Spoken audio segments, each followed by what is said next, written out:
Hi friends, எல்லோரும் எப்படி இருக்கீங்க? மண்டே மார்னிங் எழுந்த உடனே நல்லா ஃப்ரெஷ்அப் ஆகிட்டு ஃபஸ்ட்டு விளக்கேற்றி சாமி கும்பிட்டு முடிச்சிட்டேன். கொஞ்சம் வெளியே போகிற வேலை இருந்தனால வெளியே கிளம்பணும். இந்த வெயிலில் வெளியில் போகிறதுக்கு சுத்தமாக முடியல. காரில் ஏசி போட்டால் மட்டுமே தான் இருக்க முடியுது. அதுவும் அடுத்த 2 வீக்கு இன்னும் வெயில் அதிகமாக இருக்கும்னு சொல்லுவாங்க. வெயில்னாலே உங்களுக்கு ஃபஸ்ட்டு யாருக்காக இருந்தாலும் ஞாபகம் வருது வேலூராக தான் இருக்கும். ஸோ எங்கள் ஊர் வேலூரில் வெயில் வந்து ரொம்ப காயறனால தண்ணி தாகம் எப்போ பாரு எடுத்துகிட்டே இருக்குது.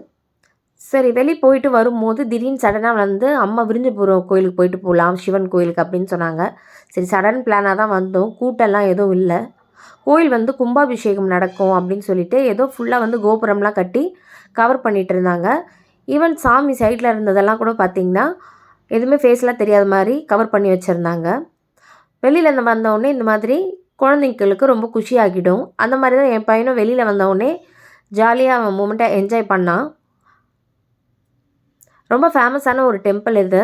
நீங்கள் வெள்ளூர் சைடு வந்தீங்கன்னா கண்டிப்பாக இந்த விரிஞ்சபுரம் சிவன் கோயிலுக்கு ஒரு டைம் விசிட் பண்ணிவிட்டு போங்க.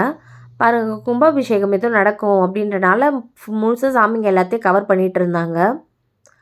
இவன் வேறு வாழைப்பழம் வேணும்னு சொல்லிட்டு அடம் பிடிச்சிட்டு அப்பா கிட்டே போயிட்டு இருந்தான். கூட குழந்தைங்க கூப்பிட்டு வரும்போது எப்பயுமே நம்மளுக்கு ஒரு தனி ஹாப்பினஸ்ஸாக இருக்கும். இந்த கோயில் உள்ளே பார்த்திங்கன்னா பலாமரம் கூட இருக்கும். எவ்வளோ காயெல்லாம் இருக்குது பாருங்கள். இதுதான் கோபுரம். 2 கோபுரம் இருக்கும். இப்போ எக்ஸ்ட்ராவாக 3 கட்டியிருக்காங்க, 3 கோபுரத்தை. அப்புறம் வீட்டுக்கு வந்த பிறகு வர வழியிலே நாங்கள் தர்பூசணி வாங்கி வந்திருந்தோம். கொஞ்சம் பெப்பரும் உப்பு போட்டு சாப்பிட்டா இனிப்பு கொஞ்சம் அதிகமாக இருக்க மாதிரி இருக்கும். ஸோ சில்லுன்னு அதை சாப்பிட்டு முடிச்சாச்சு. அப்கமிங் வீடியோவில் தாளிப்பு வடகம் எப்படி ரெடி பண்ணுறதுன்னு நான் கண்டிப்பாக உங்கள்கிட்ட ஷேர் பண்ணுறேன். 1லேருந்து 2 வருஷம் வரைக்கும் கண்டிப்பாக கேடாது. வருஷம் எங்கள் அம்மா இந்த மாதிரி தான் பிடிப்பாங்க. முன்னெல்லாம் பாட்டி வீட்டிலேருந்து கொடுத்து அனுப்புவாங்க. இப்போ பாட்டிக்கு வயசாகிட்டனால முடியலன்னு சொல்லிட்டு அம்மாவே இந்த மாதிரி இயர்லி ரெடி பண்ணிடுறாங்க. ரொம்பவே வந்து ஒரு 2 இயர்ஸ்க்கு அது யூஸ்ஃபுல்லாக இருக்குது எங்களுக்கு.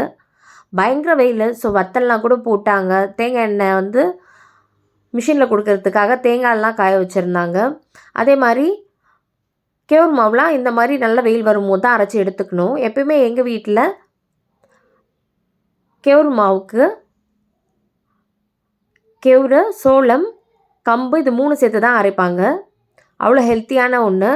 கூழ், களி, ஏதாவது ஸ்வீட்ஸ் இந்த மாதிரிலாம் செஞ்சு சாப்பிட்றதுக்கு அந்த மாவு ரொம்பவே ஹெல்ப்ஃபுல்லாக இருக்கும், ஹெல்த்தியாகவும் இருக்கும். அம்மா பாருங்கள், வத்தலுக்கு எல்லாத்தையும் ரெடி பண்ணி இந்த மாதிரி வெயிலில் நல்லா காய வச்சுருக்காங்க. ஒரு வெரைட்டி ரைஸை சாப்பிடும்போது முக்கியமாக சாம்பார் சாதத்துக்கு நம்ம கடிச்சு சாப்பிட்றதுக்கு ரொம்பவே டேஸ்ட்டாக இருக்கும். பிஸ்மில்லாபாத் அந்த மாதிரி செஞ்சால்.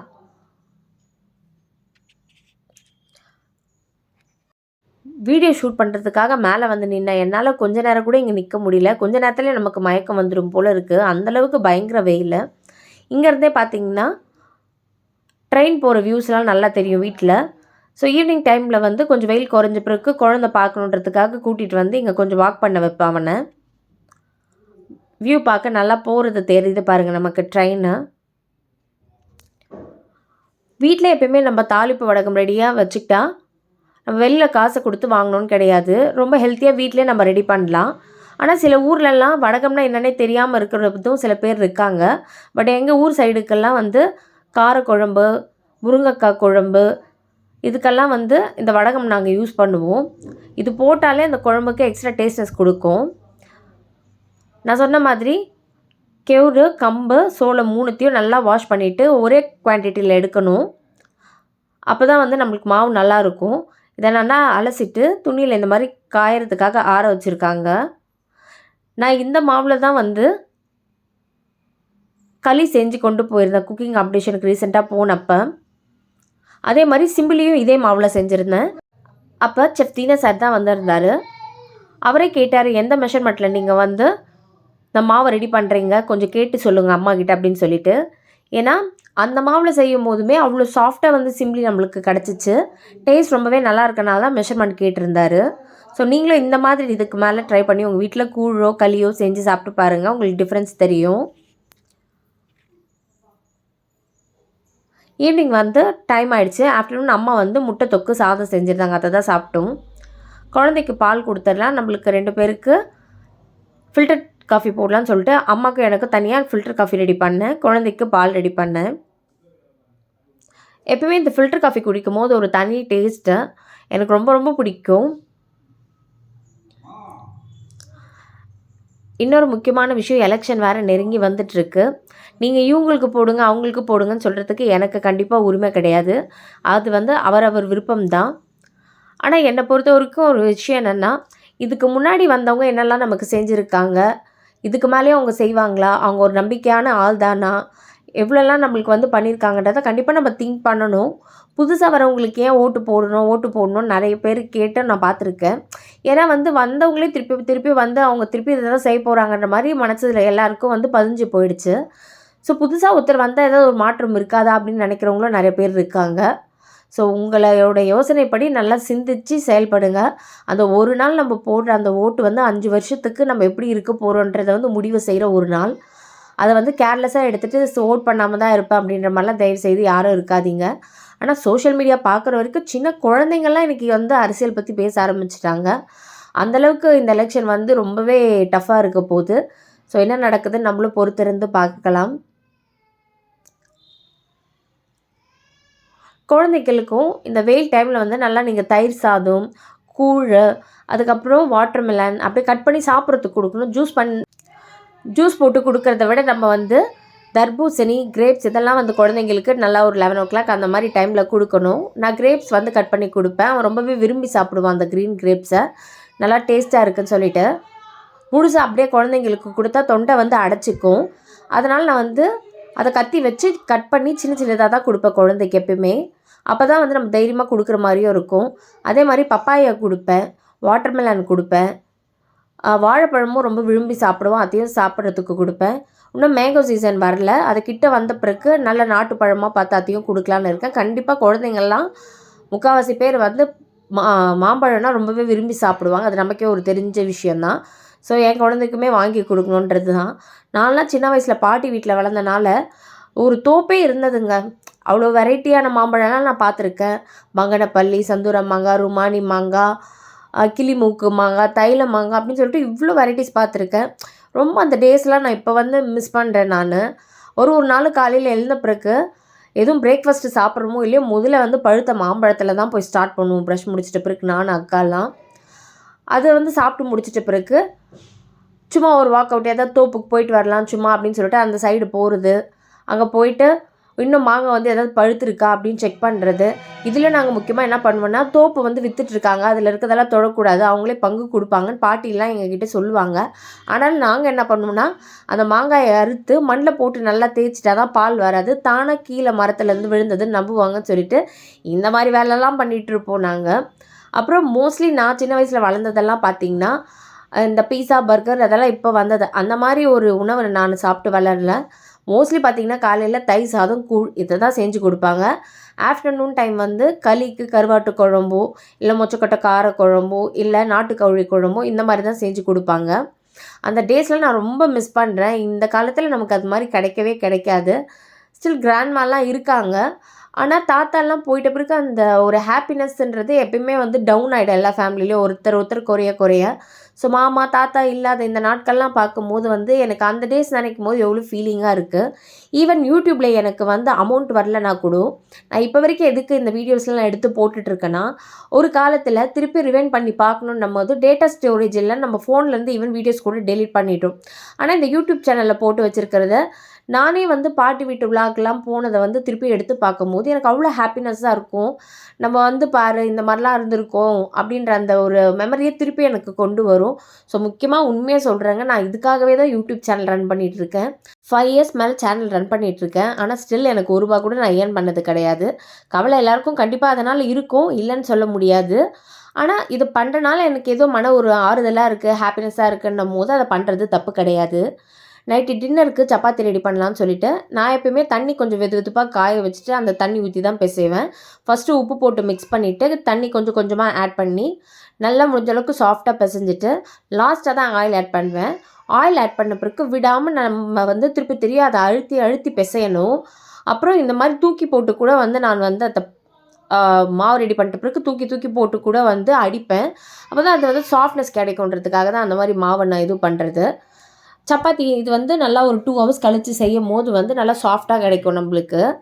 சப்பாத்திக்கு பெஸ்ட்டு காம்பினேஷன் எனக்கு பிடிச்சது எங்கள் அம்மா செய்கிற சிக்கன் குழம்பு ரொம்ப பிடிக்கும். அதே மாதிரி குருமா, தக்காளி தொக்கு, உருளைக்கிழங்கு இதெல்லாம் ரொம்பவே விரும்பி சாப்பிடுவேன். ஆனால் இந்த சீசனில் பார்த்தீங்கன்னா சம்மர் சீசனில் சப்பாத்தி கூட அந்தளவுக்கு நம்மளுக்கு சாப்பிட்றதுக்கு வந்து கொஞ்சம் அருவருப்பாக தான் இருக்கும். நல்லா ஜில்லுன்னு ஏதாவது மோர் குடிக்கணும் போல் இருக்கும், பழுது சாப்பிட்ணும் போல் இருக்கும், தயிர் சாதம் சாப்பிட்ணும் போல் இருக்கும். ஸோ முடிஞ்ச அளவுக்கு உங்கள் பாடியை வந்து நீங்கள் கூலாக வச்சுக்கிறதுக்கு மோர்லாம் வந்து ரெடி பண்ணி கொடுங்க வீட்டிலே. ஈஸியாகவே நம்ம வீட்டில் வந்து தயிரை மிக்சியில் போட்டு கொஞ்சமாக அதில் வந்து ஜிஞ்சர் சேர்த்து கொத்தமல்லி கொஞ்சமாக ஆட் பண்ணி பெருங்காயத்தூள் கூட போடலாம். லைட்டாக அதை போட்டு உப்பு போட்டு நல்லா அடித்து குடிச்சிங்கன்னா அவ்வளோ உடம்புக்கு வந்து ஹெல்த்தியாக இருக்கும். இப்போ நான் வீடியோ எடுத்துகிட்டு இருக்க அந்த டைமில் வந்து என்னோட வாய்ஸ் வந்து கொஞ்சம் கொஞ்சமாக கேட்கும். கொஞ்சம் அதுக்காக அட்ஜஸ்ட் பண்ணிக்கோங்க. எப்பயுமே நான் வீடியோ ரெக்கார்ட் பண்ணுற டைமில் தான் வீட்டில் வந்து கத்திக்கிட்டே இருப்பான். ஏதாவது ஒன்று வேணும்னு சொல்லிட்டு அழுதுகிட்டே இருப்பான். என்னால் கண்ட்ரோல் பண்ண முடியறது கிடையாது. இன்னொன்று முக்கியமாக ஒரு விஷயம் நாங்கள் உங்கள்கிட்ட ஷேர் பண்ணணும்னு நினைக்கிறது. ரீசெண்டாக குழந்தைக்கு வந்து வேக்சின் போடணும்னு ஹாஸ்பிட்டல் போனப்போ கூட டாக்டர் அவன் அழுவுறத பார்த்து சொன்ன ஒரே ஒரு வார்த்தை, எங்களுக்கு கொடுத்த அட்வைஸ் என்னன்னு பார்த்தீங்கன்னா, ஒரு பொருள் வேணுன்றதுக்காக குழந்தைங்க வந்து வேணும்னே அழுதுட்டு தான் இருப்பாங்க. ஆனால் அது கொடுத்தா அவங்க கெட்டு போவாங்கன்னு நமக்கு தெரிஞ்சிருச்சுன்னா நம்ம அதை கண்டிப்பாக கொடுக்க தான் கூடாது. ஃபார் எக்ஸாம்பிள் என்ன சொல்லலாம்னா மொபைலுன்னு கூட எடுத்துக்கலாம். இப்போ வந்து மொபைல் வேணுன்றதுக்காக குழந்தைங்க உருண்டு பிறண்டு அழுகுறாங்கன்னா, ஐயோ இவன் இப்படி அழுகுறானேன்னு நம்ம வந்து அதை எடுத்து கொடுக்கக்கூடாது. அதுக்கு பதிலாக அவங்கள கண்டுக்காத மாதிரி நம்ம வந்து விட்டுறணும். அப்போ தான் வந்து கொஞ்சம் கொஞ்சமாக அவங்க வந்து வேறு மாதிரி மாற ஆரம்பிப்பாங்க. நம்ம அழுகுறானேன்னு சொல்லிட்டு மொபைல் கொடுக்க ஆரம்பிச்சிட்டா, அழுதா நம்மளுக்கு எது வேணாலும் கிடச்சிரும்னு சொல்லிட்டு வெளியில் போனாலோ எதையாவது ஒரு பொருள் வேணுன்றதுக்காகவோ அவங்க வந்து ரொம்ப வந்து அழ ஆரம்பிச்சிருவாங்க. ஸோ இப்போ வந்து நம்ம ஸ்ட்ரிக்டாக இருந்தால் தான் இந்த மாதிரி விஷயத்தில் ஃப்யூச்சரில் அவனை வந்து ஒரு நல்ல ஒரு பையனாவோ நல்ல ஒரு பொண்ணாவோ வந்து நம்ம வளர்த்து இருக்கோன்ற ஒரு பெருமை நம்மளுக்கு வரும். ஸோ உங்ககிட்டே நான் அது கேட்குறது தான், அழுகுறாங்கன்றதுக்காக எதை வேணாலும் நீங்கள் டக்கு கொடுத்துடக்கூடாது.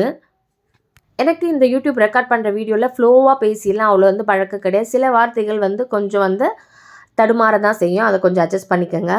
இப்போ அடுத்ததாக வந்து சப்பாத்திக்கு உருளைக்கிழங்கு மசாலா பண்ணலான்னு சொல்லிட்டு ஒரு 4 மீடியம் சைஸில் இருக்க உருளைக்கிழங்கை 2ஆக கட் பண்ணி போட்டு குக்கரில் ஆட் பண்ணியிருக்கேன். 5 விசில் வர வரைக்கும் நல்லா இதை குக் பண்ணால் தான் வந்து ஸ்மாஷ் பண்ணும்போது நல்லா இதுவாக இருக்கும், சாஃப்டாக. இல்லைனா வந்து கட்டி கட்டியாக அங்கங்கே வேகாமல் சரியாக இருக்காது. இப்போ உருளைக்கிழங்கு வேக வச்சு எடுத்துட்டோம். இப்போ மசாலா செய்கிறதுக்கு ஃபஸ்ட்டு பேன் ஹீட் பண்ணுறேன். பேன் ஹீட் பண்ண பிறகு ஆல்ரெடி பஜ்ஜிக்கு யூஸ் பண்ண ஆயில் யூஸ் பண்ணனால தான் இந்த மாதிரி இருக்குது பார்க்குறதுக்கு. ஸோ நீங்கள் அதை எதுவும் தப்பாக எடுத்துக்க வேணாம். ஒரு 3 டேபிள் ஸ்பூன் ஆயில் ஆட் பண்ணியிருக்கேன். ஆயில் ஹீட் ஆன பிறகு ஆயில் நல்லா ஹீட் ஆன பிறகு இதில் 1/2 டீஸ்பூன் கடுகு ஆட் பண்ணணும். சப்பாத்திக்கு எனக்கு ரொம்ப பிடிச்ச காம்பினேஷன் வெஜிடேரியனில் ஃபஸ்ட் எதுன்னு பார்த்தீங்கன்னா தக்காளி தொக்கு தான். நான்வெஜ்ஜில் பார்த்தீங்கன்னா நாட்டுக்கோழி குழம்பு. ஸோ ரொம்ப விருப்பப்பட்டு சாப்பிடுவேன். கடுகு நல்லா பொரிய ஆரம்பிச்சிருச்சு. இப்போ 3 பச்சை மிளகாவை கீரல் போட்டு ஆட் பண்ணியிருக்கேன். உங்களுக்கு எவ்வளோ காரம் வேணுமோ அதுக்கேற்ற மாதிரி நீங்கள் ஆட் பண்ணிக்கோங்க. அடுத்ததாக இதில் 2 பெரிய வெங்காயம் ஃபைனாக சாப் பண்ணி வச்சுருக்கேன், அதை ஆட் பண்ணுறேன். ரொம்ப அதிகமாக அதுக்காக இதை வதங்க விடக்கூடாது. லைட்டாக கொஞ்சம் கோல்டன் கலர் வர வரைக்கும் வதக்கினா போதும். வெங்காயம் இந்த அளவுக்கு வதங்கின பிறகு கருவேப்பிலை ஆட் பண்ணுறேன். நல்லா மிக்ஸ் பண்ணிடணும்.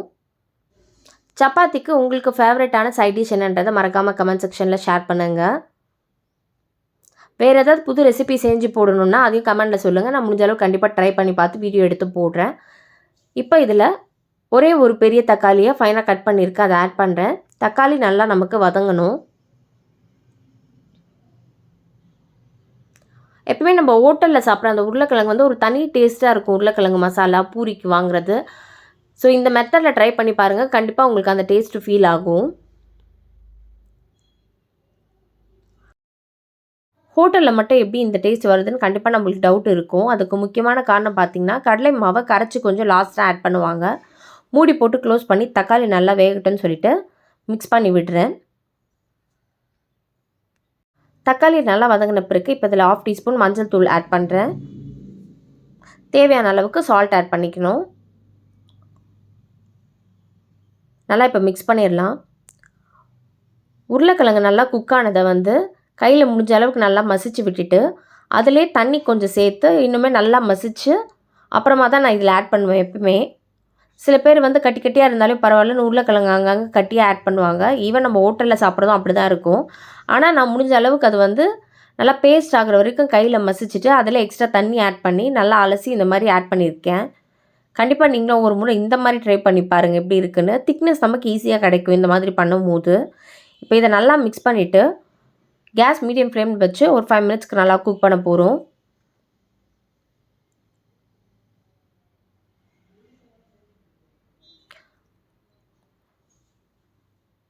பூரிக்கு எப்பயுமே ஹோட்டலில் போகும்போது இந்த உருளைக்கிழங்கும் சில இடத்துல சட்னியும் சேர்த்துமே வைப்பாங்க, கடல சட்னி. இப்போ ரீசெண்டாக நான் வந்து இதே வீடியோவில் முன்னாடி ஷேர் பண்ணியிருந்தேன் பாருங்கள், அந்த மாதிரி கடல சட்னி தான் வைப்பாங்க.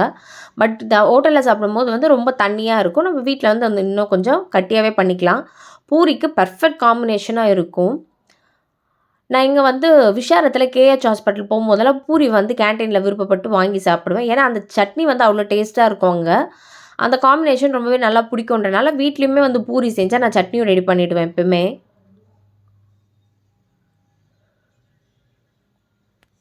5 மினிட்ஸ் ஆகிருச்சு. இப்போ 1 டேபிள் ஸ்பூன் கடலை மாவை நல்லா தண்ணி கலந்து கட்டிலாம் மிக்ஸ் பண்ணி வச்சுருக்கேன்.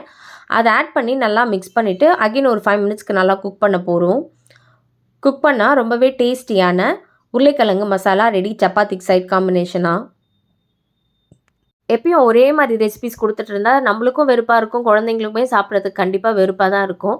ஸோ இந்த மாதிரி வாழைப்பூ தோசை இதெல்லாம் வந்து நியூவாக நீங்கள் செஞ்சு கொடுங்க. குழந்தைங்க சின்ன வயசுலேருந்தே கொடுத்தா தான் அந்த பழக்கம் வரும். இப்போவே பார்த்தீங்கன்னா என்னுடைய பையன் வந்து பூண்டு எதுலையா நம்ம ஆட் பண்ணி இடித்து சேர்த்துருந்தோன்னா அந்த பூண்டை விருப்பி கொஞ்சம் எடுத்து சாப்பிடுவான். புதினா துவையல் சாப்பிடுவான். 1.5 ஏஜ் ஆகுது. ஆனால் அவனே தான் சாப்பிட்ணுன்னு அடம் பிடிச்சி அவன் கையாலே எடுத்து சாப்பிடுவான். என்ன ஒரு டென்ஷன் அந்த டைமில் நமக்கு ஆகுனா, கீழெல்லாம் வேஸ்ட் பண்ணுறாங்க இறைச்சி, இதை நம்ம தான் க்ளீன் பண்ணணும் அப்படின்னு நம்ம யோசிப்போம். பட் டாக்டர் எனக்கு கொடுத்த அட்வைஸ் என்னென்னா, அவங்க உங்களை எதிர்பார்க்காம அவங்களே அழகாக எடுத்து சாப்பிட்ணுன்னா நம்ம கொஞ்சம் கஷ்டப்பட்டு தான் ஆகணும். ஸோ கீழே இறக்கிறதெல்லாம் நீங்கள் ஒரு பெரிய விஷயமா எடுத்துக்காதீங்க. அவங்க வந்து சின்ன பசங்க அப்படி தான் செய்வாங்க. போக போக மெச்சூர் ஆகின பிறகு அந்த ப்ராப்ளம்லாம் போயிடும் நமக்கு அப்படின்னு தான் எனக்கு அட்வைஸ் பண்ணியிருக்காங்க. ஸோ என்னை பொறுத்த வரைக்கும் பையனாக இருந்தாலையும் இனிமேல் வந்து வர ஜென்ரேஷன்லாம் வேறு மாதிரி இருக்கணும். ஸோ வீட்டு வேலையும் பையனும் கண்டிப்பாக செஞ்சு தான் ஆகணும். ஃப்யூச்சரில் அவனோட ஒய்ஃபும் ஒரு ஜாப் போகிறாங்கன்னா 2 பேருமே மணிலையும் ஈக்குவல் ரெஸ்பான்சிபிலிட்டிஸ் எடுத்துக்கணுன்றது தான் என்னோட விருப்பம். ஸோ என்னால் முடிஞ்ச அளவுக்கு நான் அந்த மாதிரி ஒரு பையனை தான் கொண்டு வரணும்னு நினைக்கிறேன். இந்த வீடியோ பிடிச்சிருந்தா மறக்காமல் நம்ம சேனலில் லைக் பண்ணுங்கள், ஷேர் பண்ணுங்கள், சப்ஸ்கிரைப் பண்ணுங்கள்.